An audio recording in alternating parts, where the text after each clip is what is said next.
ASEAN, welcome to Let's Talk ASEAN, a special podcast powered by Majlis Belia Malaysia (MBM), or in English, known as the Malaysian Youth Council, as part of MBM's program in supporting Malaysia's ASEAN chairmanship for 2025 at the youth level.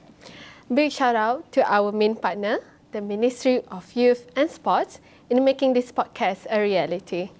Let's Talk ASEAN talks about issues that surround Southeast Asia.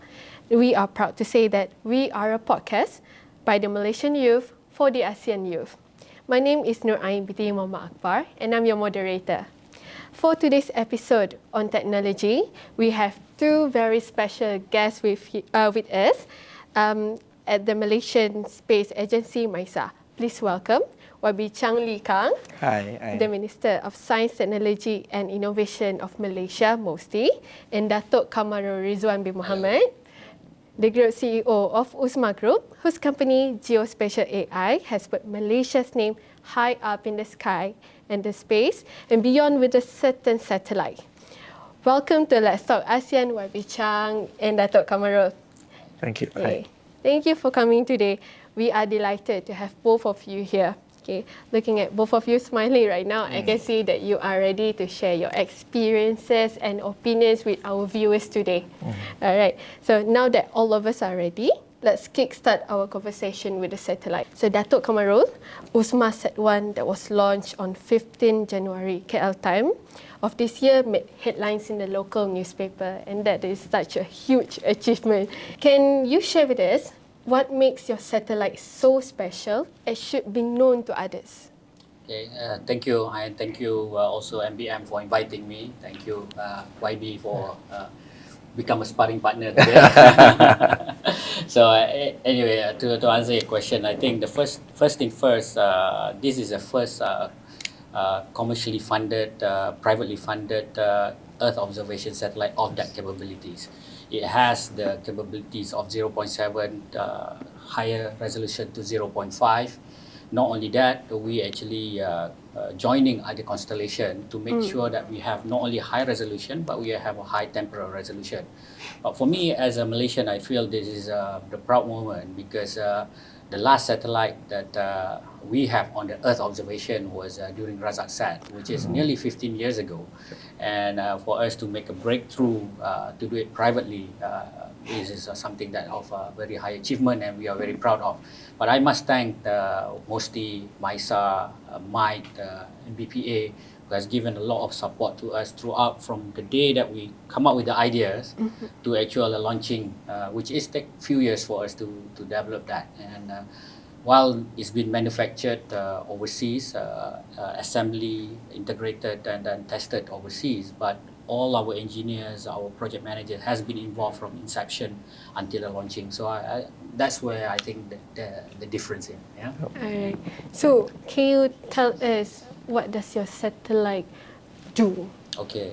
So this is an Earth observation satellite, which means that it takes an image of the Earth, and it has a multiple band. So when you take that data, you do analysis of that data, analytics of data, it come out with an actionable data. If you go through our algorithm, which we build a platform called Digital Earth. So we input that data, go through our Digital Earth. It's almost like a digital factory. It will spit out a lot of information. It can help us with the vegetations, with the plantations, with the asset management, securities, even disaster management, and so on and so forth. Okay, that was interesting, Dato'. Yeah. Okay, I can see Uzma Sat1 is important in agriculture and disaster management. Okay, next, YB Chang. Yeah. Okay, I would love to hear your thoughts. To what extent has MOSTI worked with Uzma in making the satellite launch possible? Well, we have been working with industry players, industry captains such as Uzma and also other industry players very closely because this is, at the moment, it's still very small community, but we are working very closely with the industry. And MISA, as an agency under MOSTI, we are playing a role of coordinating, trying to connect and link everyone together, be it the researcher, academia, government, and also industry. I think collaboration between these people, these parties are very important, and MISA is playing that role. But of course, at the same time, we are also trying to train more talent, and so that when our industry is ready, we also have our talent ready. But at the technical part, of course, MISA is also supporting Uzma One. We have our facility in Banting that they can do uplink, downlink service, and also we have our ground station in Temerloh where we can also receive and also send data to the satellite itself. So, well, we are working very closely, but MISA basically we are playing the role of developing the entire value chain and also the ecosystem to help our industry. Like Uzma, they are very independent. They are very good in terms of the technology, but of course we have some small role to play to link everybody up. Yeah. Okay, here I reckon MOSTI have played an important role in government support, just now you mentioned, and then industry collaboration, then talent and providing facility, which makes the satellite launch possible. Yeah. Okay, now let's go deeper into the satellite industry. So my questions for Datuk Kamarul are, firstly, I wonder how you ended up in satellites, among other things that Uzma focuses on. Ended up. Yeah, I guess we have been, Uzma is 25 years now, so that has been a while. We are celebrating our 25th anniversary this year. For the first 20 years of Uzma, we has been a very core energy company. So 99% of our income back then was energy, and we hold a lot of patent in energy. So we always a technology-based company. Okay, but because the landscape in energy, especially in oil and gas, changing rapidly, at least since 2018, we come up with the ideas that we need to do things differently. So we launched our first 5 years plan in 2020. And among others that we were saying in that our first 5 years plan is to diversify our income. But when we say diversify our income, it can be anything, right? Can do construction, can do hospital, can do anything. So, but when we set the envelopes, okay, what sort of a business that we want to be in, and space fall into it. It has to be high tech because we feel that we are very good at managing technology. It has to be complex project management because we feel that we have done quite a lot of complex work in oil and gas, and it's high barrier to entry because we don't want to get into everybody can play the game. Okay, and the most important thing is actually we feel that it has to be self-serving for the nation. And I think the nation, because when we start Uzma, that's how we started as oil and gas. We feel that a lot of work can be done indigenously by a local company, but it has been done by a foreign company in the past. So we want to apply the same experience in the space sector by saying, look, we can build this capability, we have that capability, we have a lot of talent in the past, but they have left, and then we bring them back, okay, and that's how it started. And it's within the ambits of, we want to diversify, but it has to be within the certain envelope. And then when we look at all the mega trends out there, and the space is the area that we want to be, it has one of the highest growth as well. Okay, thank you, Datuk Kamara. Okay, my next question is, for the young people out there who may be interested to be in this sector, okay, in Malaysia and other ASEAN countries, including Timor-Leste, what kind of career pathways await them in this region? Because I believe you've opened a huge opportunity for the youth up there to be in this region. Very good question. I mean, I remember when I was young, that's always a worry. People always worry, oil and gas, is a sustainable or sunset industry? And I think for the youth, they're always thinking about that as well, right? And space is actually, if you expand the thesis of what space industry is actually huge. Okay, we can look at from upstream. A lot of people talk about upstream, about launching, about the interplanetary Mars and all that, but there is a lot more than that. Yeah, there is a spacecraft building, and there is a midstream, and then also downstream. And the downstream open up huge opportunity When I talk about downstream, is using the data that we receive from the space and make use of that. Okay, and in reality, when you expand the thesis of what space economy is, even Grab is considered space because without GPS they cannot do the work as well. So, but for career path for the youth, I think number one they have to love STI, STEM. They got to love science. In ASEAN, I think at least the 6 countries, Malaysia, Singapore, Indonesia, Thailand, Philippines, and Vietnam, have the pretty solid programs about what they want to do with their space. So I think there is a lot of opportunity over there. But begin with, you must love science, and then started to get into the maybe mechanical, maybe what you call this electrical, and then coding, okay, AI, ML, all those other kind of things. Because at the end of the day, you can end up either in downstream or midstream or upstream. If you like the rocketries and all that, which is available as well, then you probably want to take physics and all this. Okay, that sounds so cool. Okay, would you like to add some advice for the young professionals out there who will be in this region? Maybe some skills that they should adapt. Again, the space is about going beyond, transcend the boundaries, right? Don't limit yourself just within your countries, okay? We have seen a lot of what they call space engineers from Malaysia that working for NASA, working for Italias and all that. So for me, if you have an interest in that, begin with get goods in the STEM, okay, and then the what you call this, open up your horizon, okay, open up your horizon, go beyond Malaysia, ASEAN, and then obviously we need to start serving first. Try to serve the country first because we need to be patriotic. Okay, that's some great advice. Okay, just now you mentioned like the 6 countries. Okay, that one related to my next question, which is, where is the hotspot for them to go to? Like which countries and organization can they work in?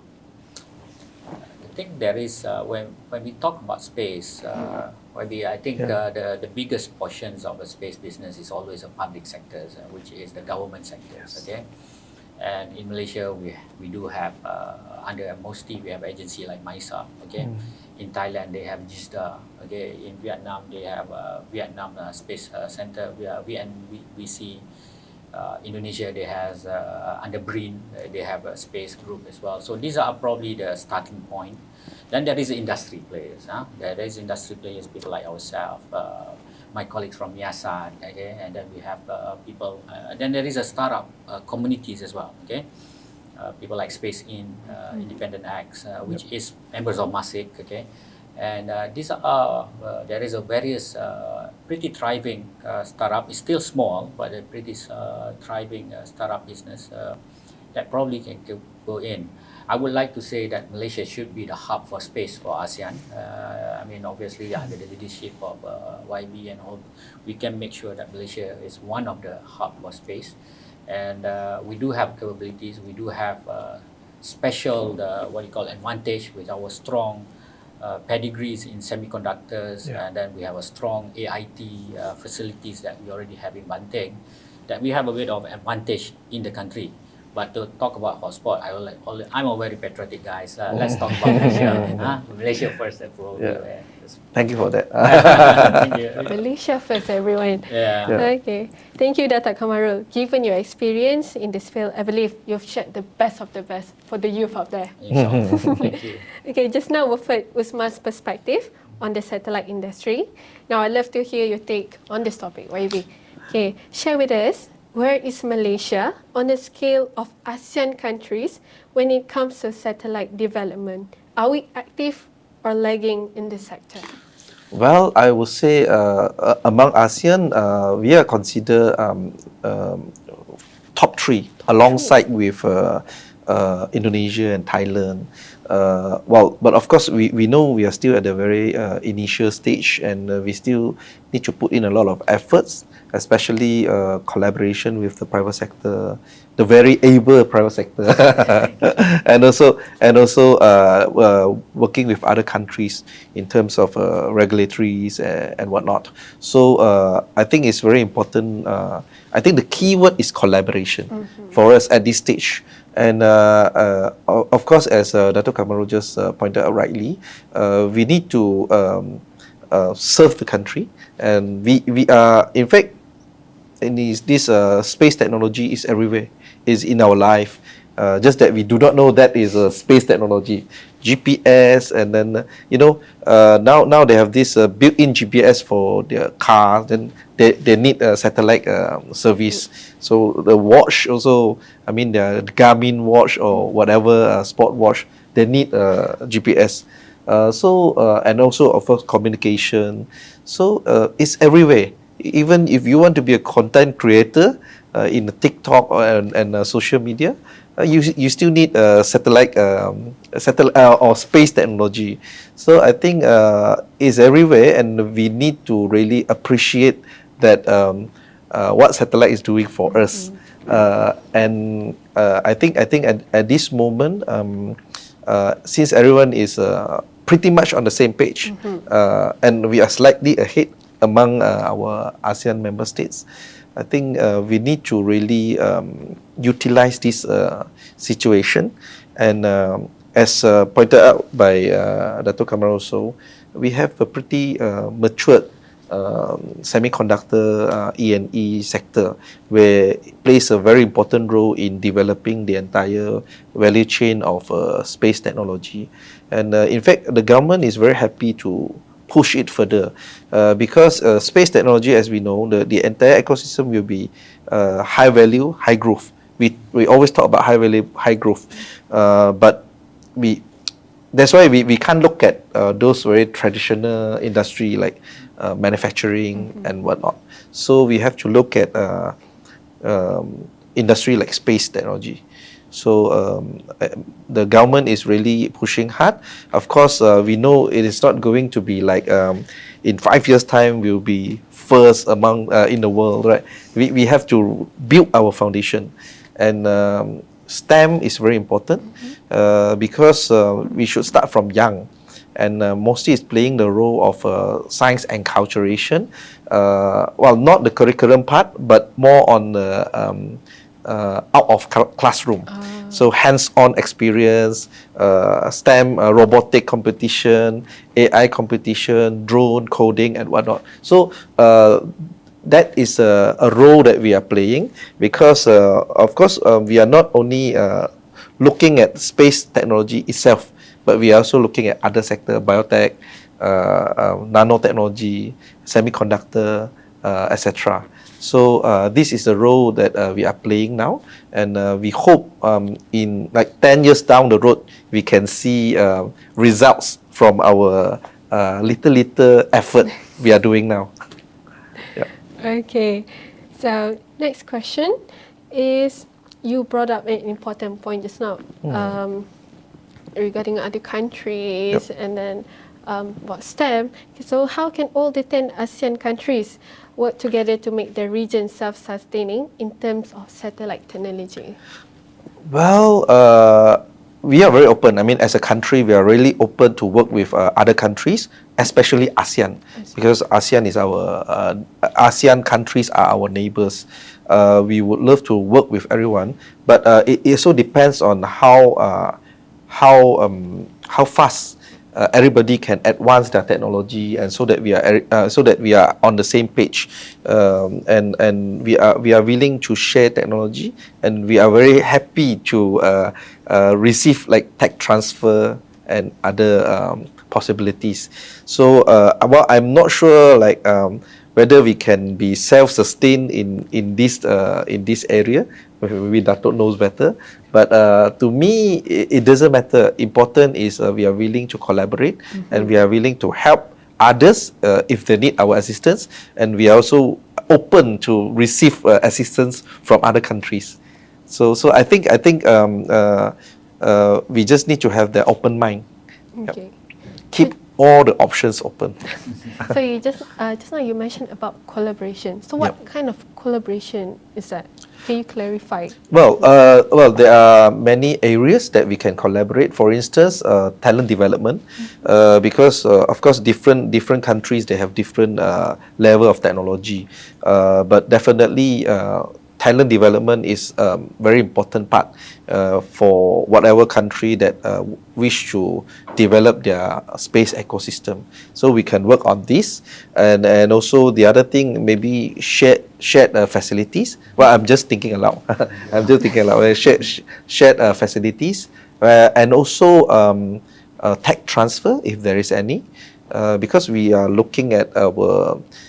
We are also looking at developing our own capacity in especially building our very first, our very own remote sensing satellite. Built by Malaysian. So we are looking at that. We are very happy. I mean, if we could get assistance from other partners also. So this is just one part of it, but there are other parts. Say like shared facilities. We have a ground station, and that we can receive and send data to satellites.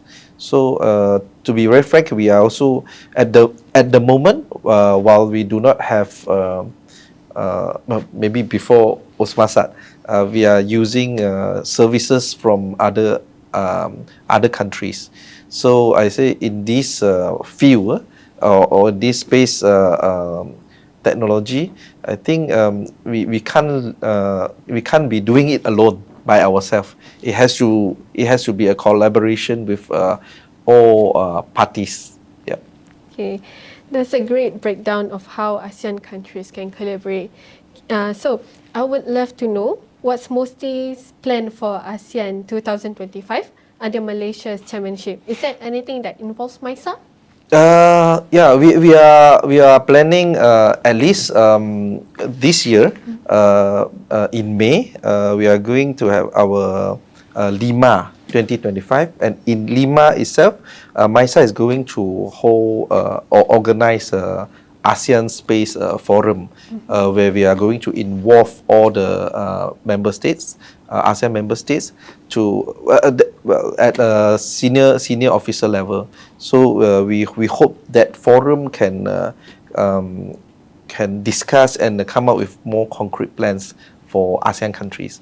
Besides that, we're also talking to some of the countries that we would love to share our expertise. Like MISA already developed about 60 applications using satellite technology. There are a lot of many angles, including say rescue during disaster. Disaster relief. We have also like flood mitigation. We have also application that could help fishermen to locate where fishes are. So there are many applications. So I think we can also share with our ASEAN members if there is a need. Yep. That sounds so cool. And that's a strong vision for ASEAN 2025 under Malaysia's chairmanship. Yep. So Datuk Kamarul, is there anything you want to add to that with regards to Uzma's plan for 2025? Maybe I add on the ASEAN first. I think under our leadership as a chairman this year, there is a potential application that maybe can be used to solve ASEAN-wide problems using space technology. When I was at the AIC Milan earlier this year, we met with a few ASEAN people, but this is a private-to-private discussion.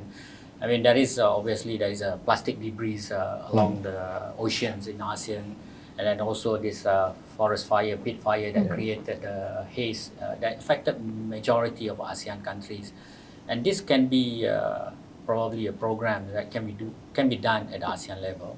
But obviously, this is again, as I mentioned, most of the programs it has to be government backed because it's the end user mainly the government. Okay, but I thought it's a pretty good idea, and if we can push this to become a ASEAN program, that's probably good. But going back to where I have a bit more control is back to Uzma. We want to continue build our capabilities. We in the big hiring modes at the moment.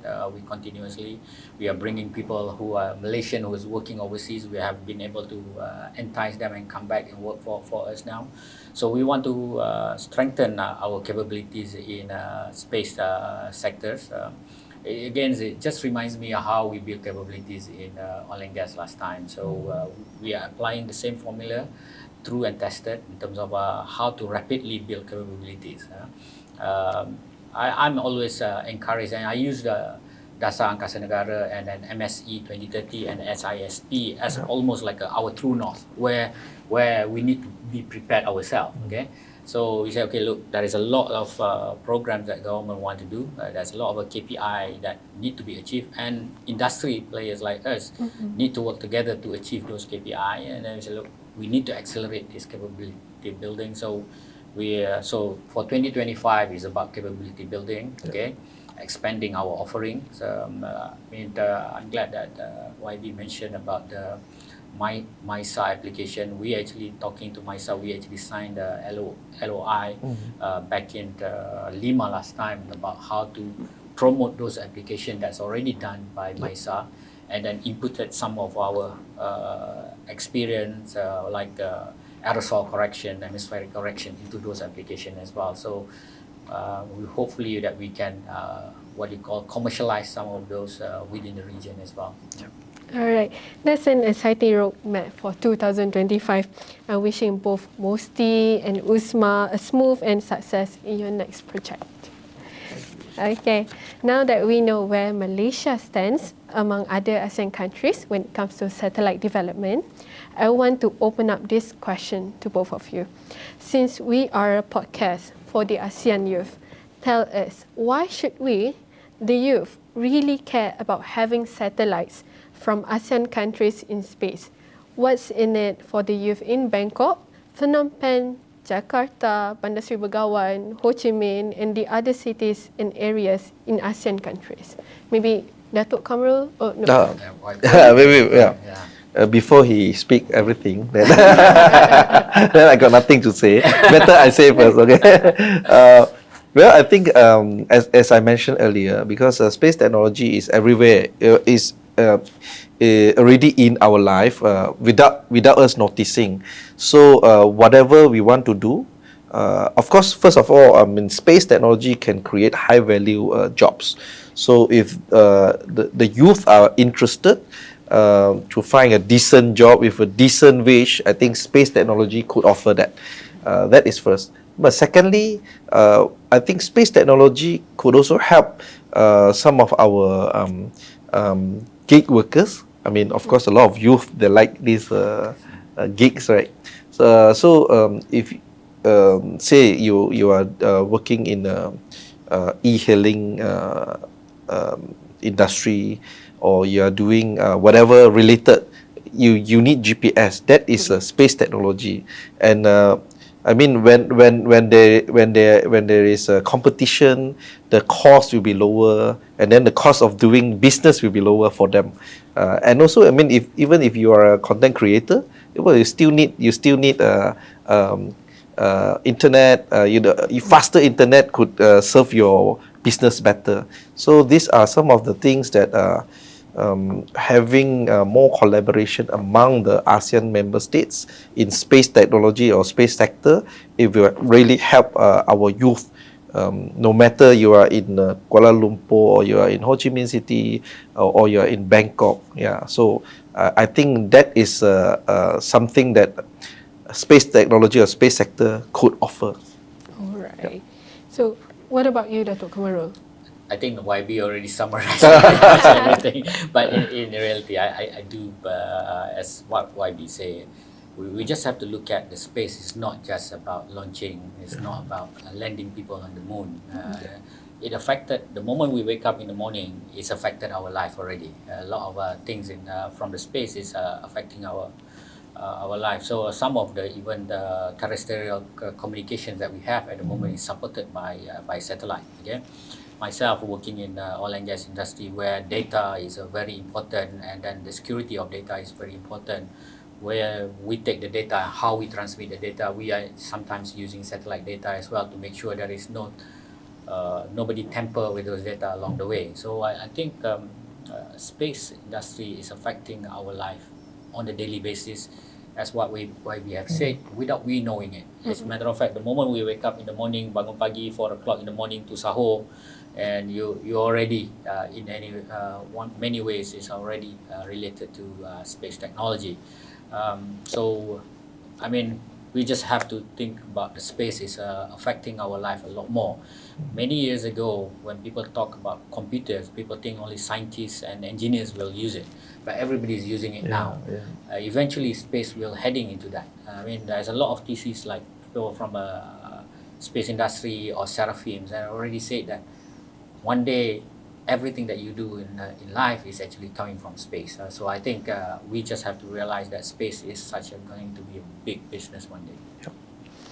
Okay, thank you, Datuk Kamarul and YB Chang, for the insight. Both of you mentioned how ASEAN satellite can improve wellness and security and connection. It's exciting to think about how space technology isn't just for scientists, just now you mentioned Datuk, but for all of us. Okay, that was valuable insight from YB and Datuk Kamarul. Now let's take a short break, and when we're back, we'll have more interesting questions for YB and Datuk Kamarul. Thank you. 5, 4,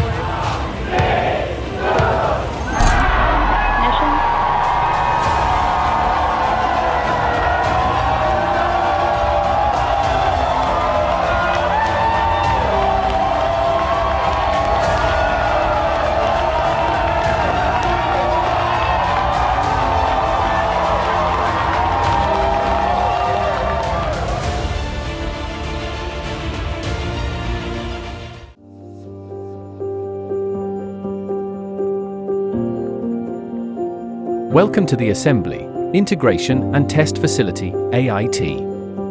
Located inside the Space Technology Complex, Bunting.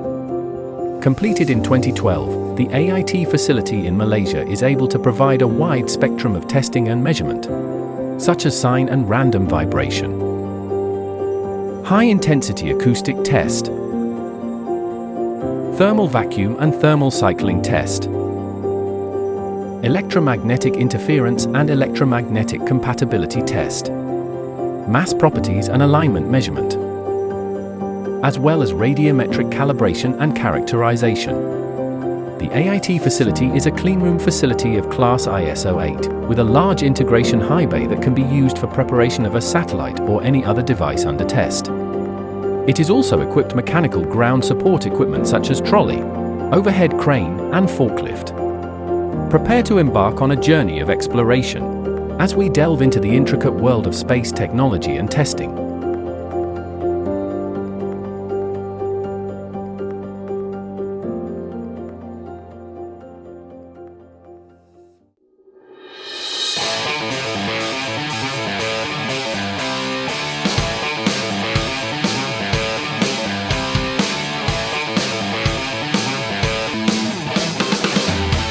Welcome back to Let's Talk ASEAN, a podcast by the Malaysian youth for the ASEAN youth. Okay, YB Chang and Datuk Kamarul, living in Southeast Asia means we have to deal with natural disasters.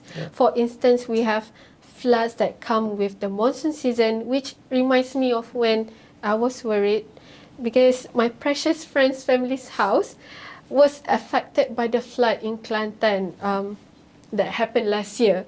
So about 698 million people are living in Southeast Asia, and that is about 8.5% of the global population. Natural disasters affect our livelihood, our connection to the place that we live, and of course, it gives us a lot of stress and worries about the future. Us youth already have enough to worry about, so I can only imagine what YB and Datuk Kamarul have to deal with when it comes to disasters. So the big question to Uzma, is Uzma Sat1 the miracle that we in Malaysia and other ASEAN countries are all waiting for to deal with natural disasters?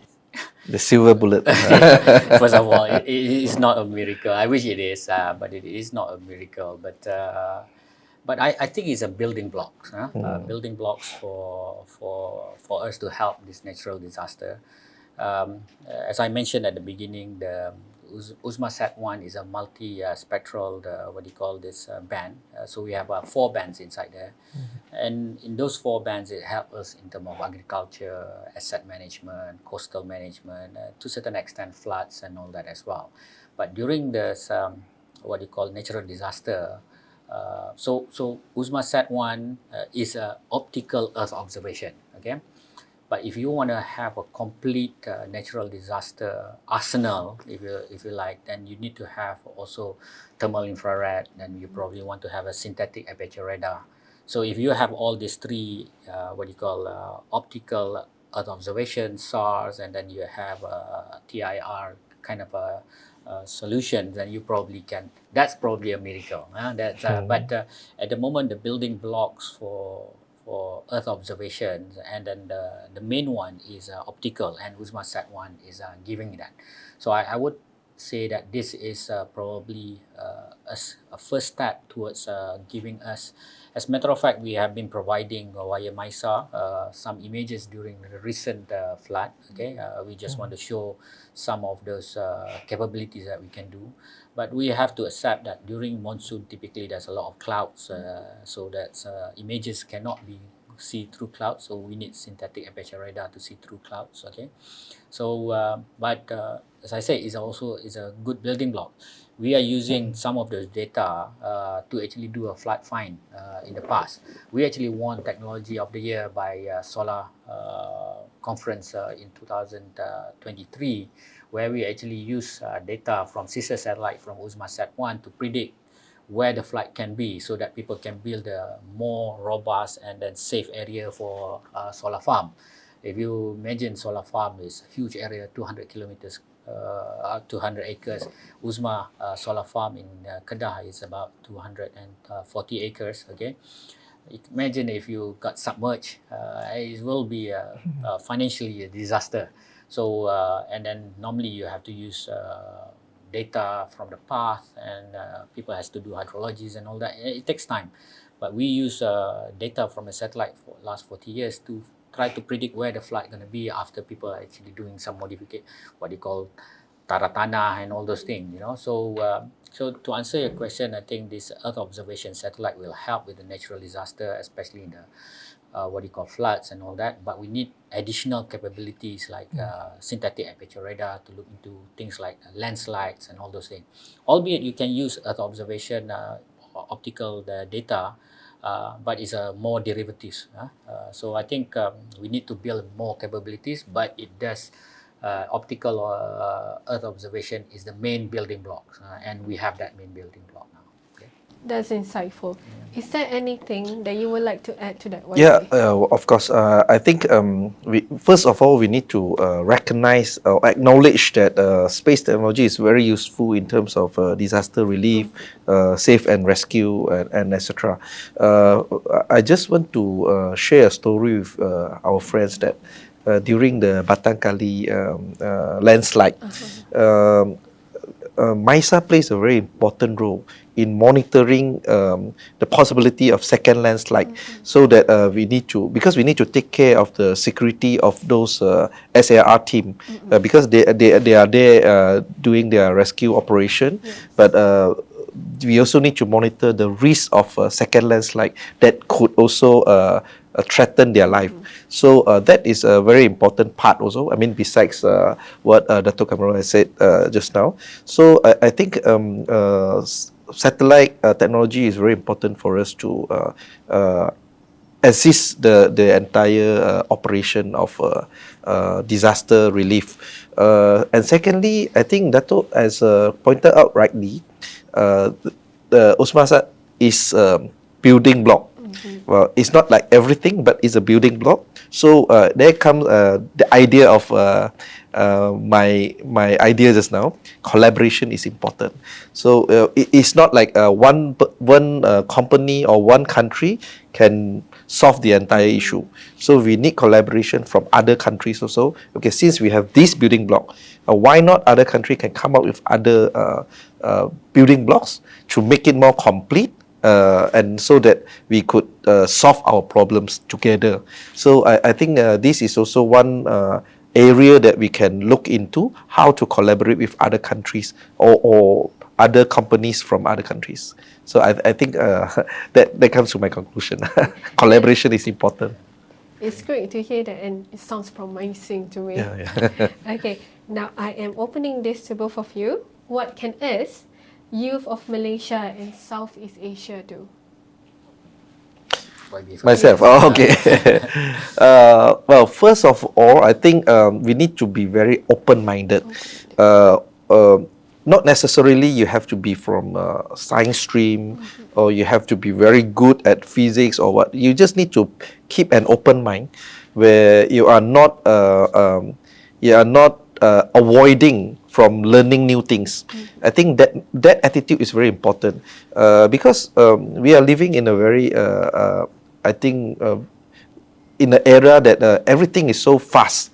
The pace is very fast, and then today we are talking about AI, then tomorrow quantum technology, then space technology and whatnot. So we need to keep ourselves open, and then always willing to learn. I think that is very important, no matter you are in what field.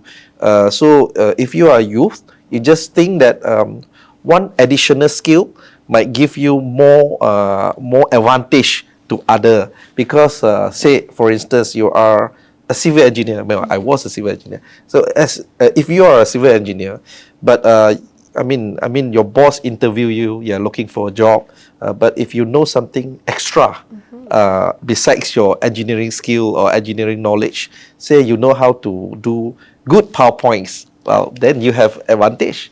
If you know AI, well, even better. If you know space technology, I will say confirm I will take you because we are paying same salary, but you're getting someone with multiple skills. So I think youth just need to be open-minded and willing to learn. Yeah. Okay, that's a great point. What about you, Dato' Kamarul? Yeah, I mean, I entirely agree with what YBF said, and then also I think there is for the youth. I would like to encourage, again, coming from the entrepreneurs kind of background as well. Don't worry about failing.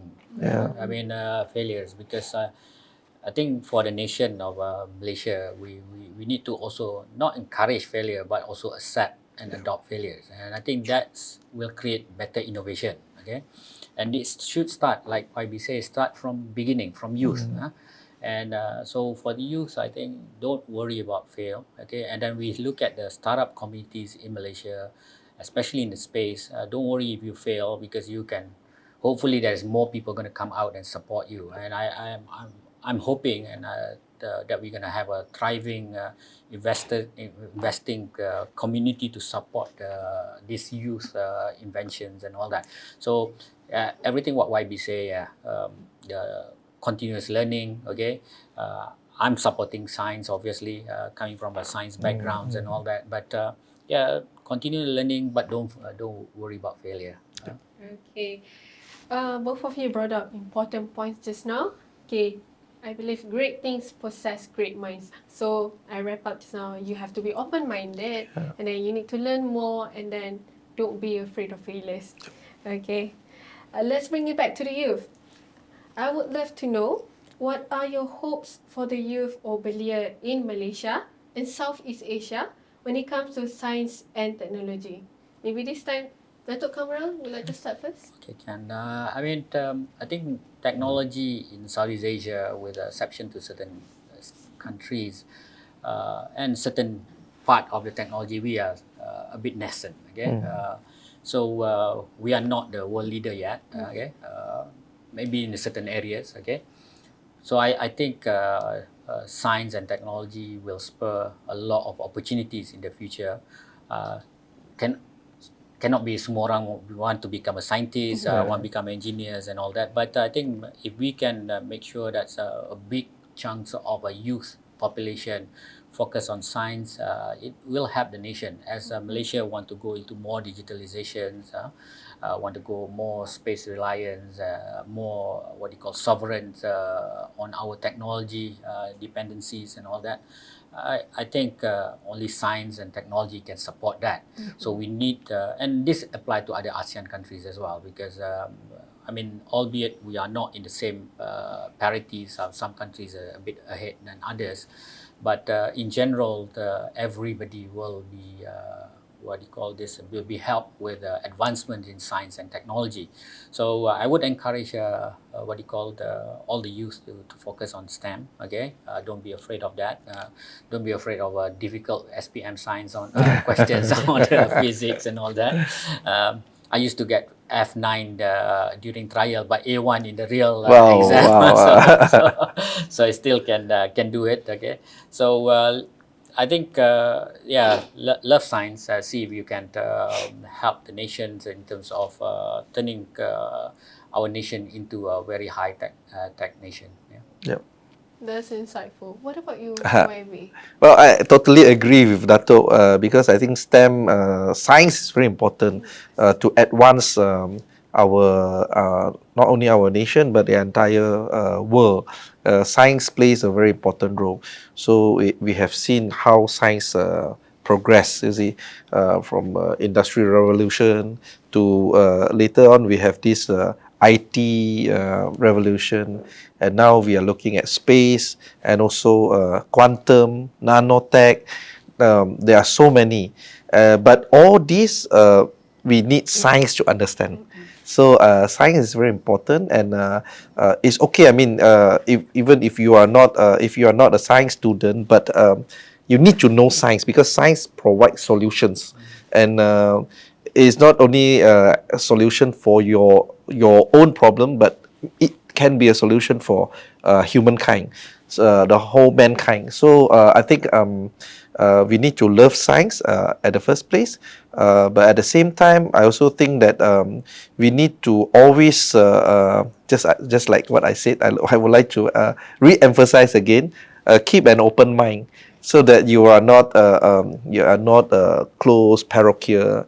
Yeah, youth. I mean, there are thousands or millions of possibilities. So you have to believe that, and don't be afraid to be adventurous.